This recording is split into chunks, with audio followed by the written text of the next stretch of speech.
भारत सरकार ने जो है वो 5 बड़े फैसले लिए हैं और उन 5 बड़े फैसलों में से एक फैसला ये भी है कि सिंधु घाटी प्रणाली, क्या है ये सिंधु घाटी प्रणाली और कैसे जो है ये समझौता हुआ, कब हुआ, विस्तार से इस बात पर चर्चा करने के लिए हम आपके साथ मौजूद हुए हैं। तो आपको बता दें कि क्या है जो भारत और पाकिस्तान के बीच जो है वो सिंधु जल समझौता है, वो क्या है, कब हुआ था। सिंधु नदी प्रणाली में कुल 6 नदियाँ आती हैं, आपको बता दें, जिनके नाम हैं सिंधु, झेलम, चिनाब, रावी और व्यास और सतलुज। ये नदियाँ जो है वो किनारे का इलाका है वो लगता है। और आपको बता दें कि करीब 11.2 लाख किलोमीटर का में फैला हुआ है। इसमें लगभग 47% जो है वो पाकिस्तान का हिस्सा आता है और 39% जो है वो भारत का हिस्सा आता है। 8% ज़मीन जो है वो चाइना की आती है और 6% ज़मीन जो है वो अफ़गानिस्तान की आती है। इन सभी देशों में के करीब जो है 30 करोड़ लोग जो है वो इस इलाके में रहते हैं। आपको बता दें कि साल 1947 में भारत पाकिस्तान के बंटवारे से पहले जो है वो भारत के पंजाब और पाकिस्तान के सिंध प्रांत के बीच नदियों के पानी को लेकर जो बंटवारे का जो है वो झगड़ा शुरू हो गया था। 1947 में भारत और पाकिस्तान के इंजीनियरों के बीच में जो वो स्टैंडिकल समझौता हुआ और इसके तहत मुख्य 2 नहरों से जैसे पाकिस्तान को पानी मिलता रहा और एक से ये समझौता 31 मार्च 1948 तक चला। 1 अप्रैल जो है 1948 को यह समझौता जो है वो लागू नहीं रहा तो भारत ने दोनों नहरों का पानी रोक दिया। पाकिस्तान के पंजाब प्रांत में लगभग 17 लाख एकड़ जो है वो ज़मीन वो खेती से बर्बाद हो गई।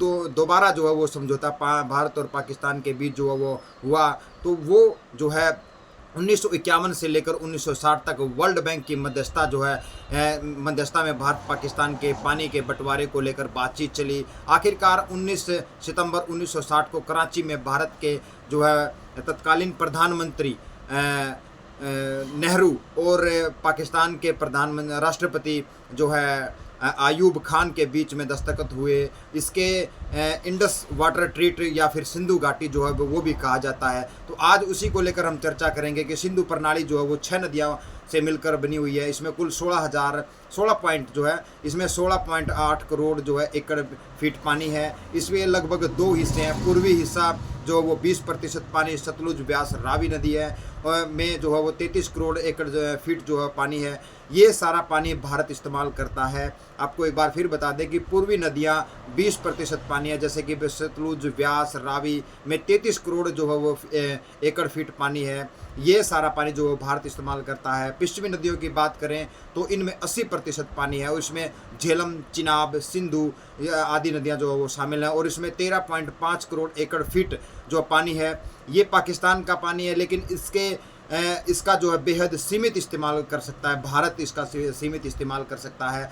अब बात करें समझौते के तहत पाकिस्तान में जाने वाले पानी को क्या रोका जा सकता है। दरअसल सिंधु समझौता जो है वो एक स्थायी संधि है, ये कोई अस्थायी संधि नहीं है, एक स्थायी संधि है। इसे कोई एक देश अपनी मर्जी से जो रद्द नहीं कर सकता। दोनों जो मिलकर जो है वो इसके अंदर बदलाव कर सकते हैं, इसमें कोई बदलाव कर सकते हैं। हालांकि जो है ब्रह्मचलानी कहते हैं कि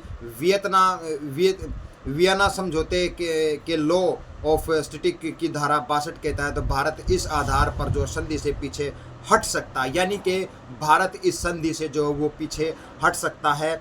और आपको बता दें कि पाकिस्तान उसके खिलाफ जो आतंकी गुट का इस्तेमाल कर रहा है। इंटरनेशनल कोर्ट में भी कहा है कि अगर मौजूदा स्थिति में कोई बदलाव हो तो कोई भी संधि जो वो रद्द की जा सकती है। इंफ्रास्ट्रक्चर की बात इसीलिए ज़रूरी है क्योंकि वे नदियां जो है भारत की ऊंचाइयों के इलाकों में हैं और भारत में बहकर ही ये पानी जो है वो पाकिस्तान के इलाकों से होकर गुजरता है। यानी कि जिन नदियों का पानी पाकिस्तान के अंदर जाता है वो ऊंचाई पर है और भारत के अंदर से बहकर जो वो पानी वो पाकिस्तान में एंट्री करता है।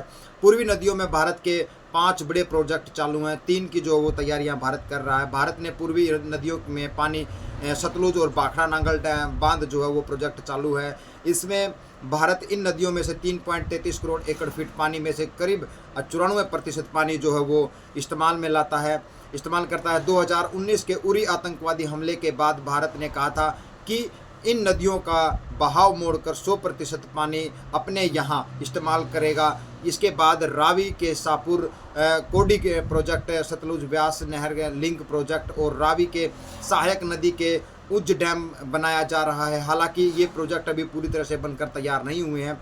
पश्चिमी नदियों की बात करें तो पश्चिमी नदियों में पर भारत के 2 प्रोजेक्ट चालू हैं और 2 पर तैयारियां जो है वो चल रही हैं। पाकिस्तान के हिस्से में वाली पश्चिमी नदियों में चिनाब और भारत के बगलीहार जो है वो डैम है और वो रतले प्रोजेक्ट, चिनाब की एक और जो सहायक नदी जो है मारूसूदर के पर जो है वो पाकल डैम जो है वो प्रोजेक्ट, और झेलम की सहायक नदी जो है वो नीलम की जो किशनगंगा प्रोजेक्ट जो है वो है। और इसमें से जो है बगलीहार जो है प्रोजेक्ट जो है वो किशनगंगा जो है, और ये दोनों चालू हैं। सिंधु नदी समझौते के से पूरी तरह भारत जो है बाहर आने के बाद इन बांधों को जो है परियोजनाओं के जरिए भारत वेस्टर्न रिवर्स का जो है ज़्यादा से ज़्यादा इस्तेमाल करना शुरू कर सकता है। हालांकि डैम बनाकर उनमें से पानी स्टोर करके ऐसा रातों रात जो है वो नहीं किया जा सकता। पश्चिमी नदियों में जब पूरी तरह से सिंधु जल प्रणाली का करीब 80% पानी है। इसमें अचानक रोकने से भारत के पंजाब और जम्मू कश्मीर के इलाकों में बाढ़ की स्थितियां जो है वो पैदा हो जाएंगी। 1960 में भारत और पाकिस्तान के बीच जो वर्ल्ड बैंक की मध्यस्थता करते हुए जो वो सिंधु जल समझौता करवाया गया था। वर्ल्ड बैंक ने जो है इसकी गारंटी दी थी कि विवादों को सुलझाने की बात कही थी। ऐसे में दोनों देशों को इसे तोड़ना जो है वो आसान नहीं रहने वाला है। इसके अलावा पाकिस्तान की 90% जो खेती जो है वो इस पर निर्भर करती है, सिंधु नदी पर निर्भर करती है। भारत भी इसके पानी का इस्तेमाल जो है वो करता है। अगर इसे ख़त्म करते तो दोनों देशों की जो है कृषि जो है वो सीधा कृषि करने वाले लोगों पर जो है वो सीधा असर पड़ता हुआ दिखाई दे रहा है। इस जो है ट्रीटी का ट्रांस बाउंड्री जो है जल संधि भी माना जाता है। इस संधि को जो है वो ट्रीटी और ट्रांस बाउंड्री जल संधि भी माना जाता है, जो युद्ध काल में भी बराबर बरकरार रहती है। यानी कि अगर भारत और पाकिस्तान का युद्ध भी रहता है तो भी ये संधि जो है वो बरकरार रहती है। इसके तहत पानी को जो है वो हथियार नहीं बनाया जाना चाहिए और ट्रीटी प्लांट जो है वो बरकरार रही है। दोनों देशों के बीच की बात जो है वो कम्युनिकेशन करने के लिए जो है एक स्थायी सिंधु आयोग भी बनाया गया है, जो हर साल जो है मीटिंग करता है और जानकारी साझा करता है। इसके अलावा भारत को जो है अपनी अंतर्राष्ट्रीय साख को बचाए रखने के लिए कभी भी इस जो है ट्रीट संबंधी को जो है वो रद्द करने का जो है वो के बारे में सोचा नहीं था। यानी कि भारत को अंतर्राष्ट्रीय साख बचाने के लिए इस संधि को कभी तोड़ने के लिए जो है वो सोचा नहीं था, लेकिन आज जो है सरकार जो है वो संधि को तोड़ने की बातें जो है वो कर रही है। अब बात यह है कि पाकिस्तान के अगर भारत इस संधि को जो है तोड़ता है तो पाकिस्तान के पास जो है वो क्या विकल्प रहेगा कि इस संधि को बचा सकता है। सिंधु जल समझौते की मध्यस्थता निभाने का काम वर्ल्ड बैंक के पास है और ऐसे में पाकिस्तान वर्ल्ड बैंक का रुख जो है वो कर सकता है। विदेशी मामलों में के जानकार जो है वो प्रोफेसर राजन कुमार कहते हैं कि पाकिस्तान इस मुद्दे पर भले ही वर्ल्ड बैंक या यूनाइटेड नेशन या किसी और अंतर्राष्ट्रीय मोर्चे के ऊपर उठाए, लेकिन कुछ नहीं होगा, क्योंकि हर किसी को पता है कि पहलगाम में हुए आतंकी हमले से जो है वो कहीं ना कहीं पाकिस्तान की भूमिका जो है वो रही है। और ऐसे में कोई भी ग्लोबल जो स्टेज या नेशन पाकिस्तान के साथ जो है नहीं खड़ा होगा। वैसे भी वैश्विक मंच जो है वो टूथलेस है, यानी कि इनके पास कोई शक्तियां नहीं है। हालांकि ऐसे में इस मौके पर पाकिस्तान को जो है वो चाइना जो है वो याद आ सकता है। अगर हम बात करें कि भारत ने जो है पहलगाम हमले के बाद जो है वो 5 बड़े जो कदम है वो कौन कौन से उठाए हैं उसके बारे में अगर हम बात करें तो पहला यही है कि जो सिंधु समझौता है वो स्थगित करने की बात हो रही है कि स्थगित किया जाएगा। और दूसरी ओर बात करें तो अटारी बॉर्डर जो है वो एकदम से बंद कर दिया गया है। इसका अगर हम अटारी बॉर्डर की बात करें तो अटारी बॉर्डर अगर बंद हो जाएगी तो उसका क्या असर जो है वो लोगों पर या फिर कहें कि दोनों देशों के आयात निर्यात पर पड़ने वाला, उसको भी हम आपको लेकर बता दें कि अगर भारत अटारी बॉर्डर जो है वो बंद करता है तो अमृतसर से 28 किलोमीटर जो है दूर है और मौजूदा अटारी पाकिस्तान के साथ जो है वो ट्रेड के लिए जो है वो इकलौता ज़मीनी रास्ता है।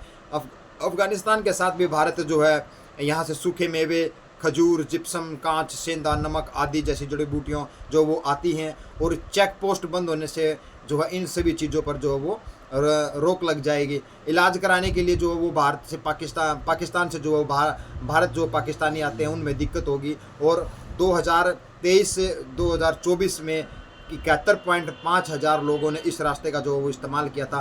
तीसरी अगर हम बात करें कि तीसरा जो बड़ा फैसला जो भारत सरकार ने क्या लिया कि सार्क वीज़ा योजना जो है वो रद्द कर दी गई है और उसका असर जो है पाकिस्तान पर क्या पड़ने वाला है। इस योजना का के तहत जो है राजनेता, पत्रकार, व्यापारी, खिलाड़ी जैसे यानी कि 24 कैटेगरियाँ ऐसी है जो इस यात्रा का जो है वो लाभ ले सकते हैं। लेकिन अब इसके रद्द होने के बाद जो उसको वो बंद कर दिया गया। अब ये लोग भी इसका जो है वो इस्तेमाल नहीं कर सकेंगे और पाकिस्तानियों को जो है भारत को छोड़ने के लिए 48 घंटे का जो है वो अल्टीमेटम दिया गया, यानी कि जल्दी से जल्दी 48 घंटे के अंदर भारत को वो छोड़ दें। और बात करें उच्च आयोग में सैन्य सलाहकारों की जो है वो वापसी का असर क्या होगा कि पाकिस्तान उच्च आयोग के डिफेंस, मिलिट्री, नेवी या एयरफोर्स ये के सलाहकारों को जो है वो पर्सोना नॉन ग्राटा घोषित करने से जो है अब ये पद जो है वो खाली माने जाएंगे। भारत भी इस्लामाबाद से जो है अपने सलाहकारों को वहाँ से वापस बुलाएगा। इन दोनों देशों के बीच जो वो मिलिट्री डिप्लोमेटिक जो रिलेशन वो पूरी तरह से ख़त्म हो जाएंगे। ये जो सलाहकार दोनों देशों के बीच मिलिट्री मूवमेंट या फिर इंटेलिजेंसी इंफॉर्मेंस जो साझा करने के लिए रोल निभाते थे, ऐसे में इनके न होने के कारण जो दोनों देशों के बीच जो है वो जानकारियाँ साझा नहीं होंगी, जिनसे गलतफहमियाँ या फिर तनाव बढ़ सकता है। दूसरी ओर अगर हम बात करें मिलिट्री कम्युनिकेशन चैनल बंद होने से दोनों देशों के बीच जो है होने वाले छोटे छोटे जो टकराव या संघर्ष की तब्दीलियां जो है वो उनका खतरा बढ़ सकता है। दूसरी ओर अगर हम बात करें कि चौथा जो एक्शन क्या होने वाला है पाकिस्तान के ऊपर, दिल्ली में स्थित पाकिस्तानी उच्चायोग में तैनात रक्षा या सैन्य सलाहकारों को जो 1 हफ्ते में जो भारत छोड़ने का जो आदेश दिया गया है कि बात जो है ये चल रही है कि 1 हफ्ते के अंदर जो है वो लोग भारत को जो छोड़ दे। इन पदों को अब ख़त्म माना जाएगा। भारत जो है अपने सलाहकारों या फिर कहें कि वहाँ पर जो इंटेलिजेंसी है उनको जो है वो भारत वापस बुला रहा है। पांचवा बड़ा फैसला क्या है कि उच्चायोग कर्मचारियों की संख्या जो है वो 30 करने का जो है वो फैसला लिया गया और उसका असर क्या होगा। ये फैसला भारत पाकिस्तान रिश्तों के न्यूनतम स्तर पर पहुँचने को दर्शाता है और इससे दोनों देशों के जो वीज़ा, ट्रेड, सिविल, हेल्प जैसे डिप्लोमेटिक कार्यों पर जो है वो असर पड़ने वाला है। ऐसे में पाकिस्तानियों को जो है भारत में वीज़ा लेना मुश्किल हो जाएगा, जिससे एजुकेशन, हेल्थ और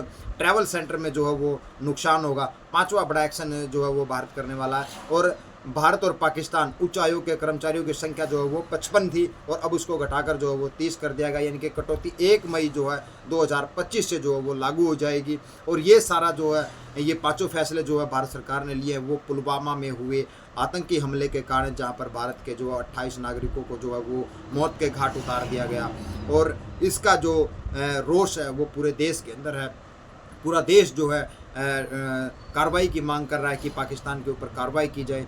तो ही मतलब जनता का दबाव भी सरकार के ऊपर है कि सरकार क्या करे। ऐसे में तो देखने वाली बात ये होगी कि इन पांचों जो मामले हैं इनके ऊपर जो है भारत सरकार कितना जो है वो खरा उतर पाती है, या फिर ये कहें कि ये सारी चीज़ें जो वो पाकिस्तान को डराने के लिए। लेकिन आतंकवादी जब भारत में आते हैं तब जो है वो बड़ा भारत को नुकसान होता है, जान का भी, माल का भी। और दूसरी ओर अगर हम बात करें कि पाकिस्तान जो है वो अपनी गलतियों से जो है वो बार जो है वो बाज नहीं आता है, वो कहीं ना कहीं जो वो पाकिस्तान जो है वो आतंकवाद को जो है वो पनाह देता है। पर ऐसे में कब तक भारत जो है वो पाकिस्तानी आतंकियों की जो है वो मार झेलता रहेगा और भारत के लोग जो है वो मौत के घाट ऐसे ही उतारे जाते रहेंगे। तो इसके ऊपर जो है वो बड़ा फैसला जो है वो सरकार को लेना चाहिए। और हम अपने चैनल के माध्यम से जो है पहलगांव में जो भारतीय जो नागरिक थे उनको जो अपनी जान से हाथ धोना पड़ा, उनके लिए जो है भावभीनी श्रद्धांजलि और परिवारों को जो है एक संवेदनाएं प्रकट करते हैं कि प्रकृति उनको जो है ये दुख दर्द जो है वो सहने की जो है वो असीम शक्ति दे। नमस्कार।